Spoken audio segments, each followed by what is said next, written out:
Physical change में हम ध्यान देंगे कि नया सब्सटेंस जो होता है वो नहीं बनता है, न्यू सब्सटेंस नहीं होता है। सब्सटेंस मतलब कि पदार्थ, न्यू पदार्थ जो होता है, नया पदार्थ नहीं बनता है, ठीक। और केमिकल चेंज में न्यू सब्सटेंस बनता है, न्यू सब्सटेंस बनता है, ठीक है। क्या है कि जैसे हम क्या करेंगे कि बहुत सारे नोट लिख लेंगे, बहुत सारा डेफिनेशन लिख लेंगे, तो उससे समझ में नहीं आएगा। हमें समझ में कैसे आएगा, हमारे जो आसपास जो चीज़ें हो रही हैं, जिस तरीके से हम अपने दिमाग में ज़्यादा टाइम तक चीज़ें रख पाएँ।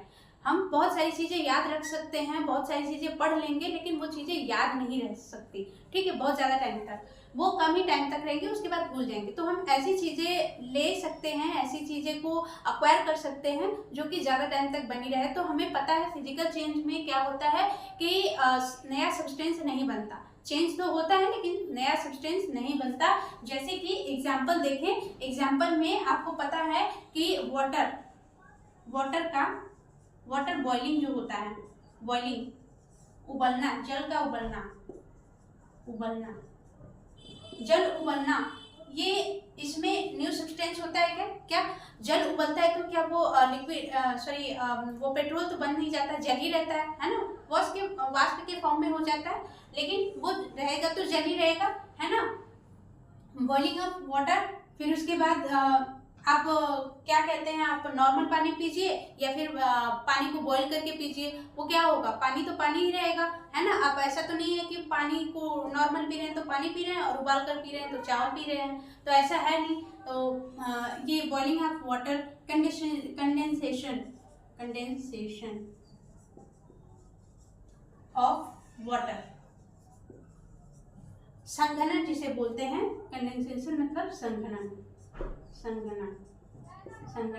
तो जल का संघनन जो होता है वो भी क्या होता है, फिजिकल चेंज होता है। नेक्स्ट देखेंगे आइस का पिघलना, ठीक है, melting of ice, melting of ice, बर्फ का पिघलना। बर्फ का पिघलना क्या होता है, बर्फ का पिघलना भी आपका फिजिकल चेंज होता है। ऐसा नहीं है कि बर्फ का अगर पिघलेगा तो फिर उसके बाद नया तो बनता नहीं है, बर्फ वाटर का ही एक फॉर्म है ना, तो वो नया सब्सटेंस बनता नहीं है, पानी ही होता है, ठीक, पानी का ही एक फॉर्म है। तो मेल्टिंग ऑफ आइस भी क्या है, फिजिकल चेंज है। या फिर ब्रेकिंग ऑफ ग्लास, यानी कि कांच का टूटना। तो कांच अगर टूटेगा तो ऐसा तो है नहीं प्लास्टिक बन जाएगा, सब्सटेंस तो वही है ना। तो ये क्या है, उत्क्रमणी है, ठीक है, उत्क्रमणी जिसे बोलते हैं, उत्क्रमणी प्रक्रिया भी है। मतलब कि आप आइस से पानी बना सकते हो और पानी से आइस बना सकते हैं, यानी कि वाटर से आइस यानी कि बर्फ बना सकते हो और बर्फ से पानी बना सकते हैं। तो ये प्रक्रिया जो फिजिकल चेंज होती है वो उत्क्रमणी होती है, लेकिन न्यू सब्सटेंसेस से नहीं बनता। लेकिन अगर केमिकल चेंज की बात करें तो यहाँ पे आपको एग्जाम्पल में ये भी पूछ देगा कि कपड़े का सूखना किस में आएगा, कपड़े का सूखना ये भी आएगा फिजिकल चेंज में। क्या कपड़ा सूख करके प्लास्टिक थोड़ी बन जाएगा, कपड़ा तो कपड़ा ही रहेगा, ठीक, पानी जो है वो तो वाष्प बन के उड़ जाएगा, ठीक। तो वहाँ पे सब्सटेंस चेंज नहीं हो रहा, सब्सटेंस वही है, ठीक। तो ये क्या है, फिजिकल चेंज है। केमिकल चेंज की बात करें तो इसमें न्यू सब्सटेंस बनता है, जैसे कि कोई भी चीज का जलना, ठीक है, जलना, किसी भी चीज का जलना, तो जलेगा तो क्या होगा, ऑक्सीजन के साथ, जब कार्बन ऑक्सीजन के साथ मिक्स हो गया तो क्या देगा, कार्बन डाइऑक्साइड देगा, ठीक। तो क्या बना, नया सब्सटेंस बना। तो यही बोल रहा है कि जहाँ पे नया सब्सटेंस बनेगा वो क्या कहलाएगा, केमिकल चेंज में आएगा, ठीक। तो जलना, जैसे कि लोहे पर जंग लगना, ठीक। लोहे पे क्या होता है, जंग लगता है। वो कैसे लगता है, जब आयरन को खुले में रख दिया जाता है तो वो ऑक्सीजन प्लस वाटर के साथ रिएक्ट करके आयरन ऑक्साइड देता है, ठीक। तो ये क्या हो रहा है, नया सब्सटेंस मिल गया। तो वही बोला जा रहा है कि जहाँ नया सब्सटेंस बनेगा वो क्या कहलाएगा, केमिकल चेंज कहलाएगा, ठीक। तो लोहे पे जंग लगना हो गया, या फिर मिल्क से कर्ड बनना, मिल्क से कर्ड, दूध से दही, और ये क्या उत्क्रमणी नहीं है। ऐसा नहीं है कि आप दही से दूध बना सकते हैं, दही से छाछ बना सकते हैं, कुछ और नया चीज बना सकते हैं, लेकिन वही चीज रिवर्स में नहीं हो सकती। ठीक, तो हमें पढ़ना है प्रोड्यूसर। इसमें ज्यादा कुछ करना नहीं है।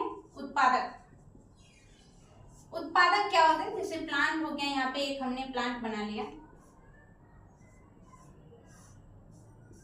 ठीक है, ये पौधा हो गया, पौधा, पौधा क्या है, प्रोड्यूसर। और इसको कौन खाता है, जो भी जानवर घास खाता है, जैसे बकरी हो गई, बकरी, तो बकरी को बोलेंगे कंज्यूमर। और कौन सा कंज्यूमर बोलेंगे, प्राइमरी कंज्यूमर। ठीक है, प्राथमिक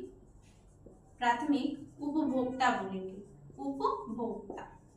ठीक, तो इसको बोलेंगे प्राइमरी कंज्यूमर, किसको, बकरी को।